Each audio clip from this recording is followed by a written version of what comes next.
Assalamu alaikum dear students. I hope you are doing well and I am your teacher Miss Manahir. So today we learn about taus and tasmiya. So let us we learn together. तो बच्चों आज हम पढ़ेंगे ताउज और तस्मिया के बारे में। ताउज और तस्मिया। ताउज किसे कहते हैं?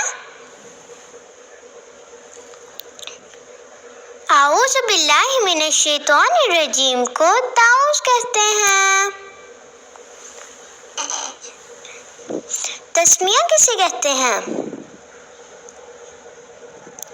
बिस्मिल्लाहिर्रहमानिर्रहीम को तस्मिया कहते हैं।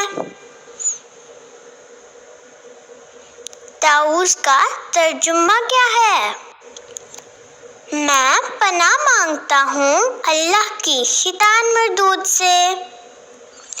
तस्मिया का तर्जुमा क्या है? शुरू करती हूँ अल्लाह के नाम से जो बड़ा मेहरबान और निहायत रहम करने वाला है। हमें कोई भी काम शुरू करने से पहले क्या पढ़ना चाहिए? हमें कोई भी काम शुरू करने से पहले तस्मिया पढ़नी चाहिए। तो बच्चों आज के लिए सिर्फ इतना ही, फिर मिलेंगे नेक्स्ट क्लास में। अल्लाह हाफिज़।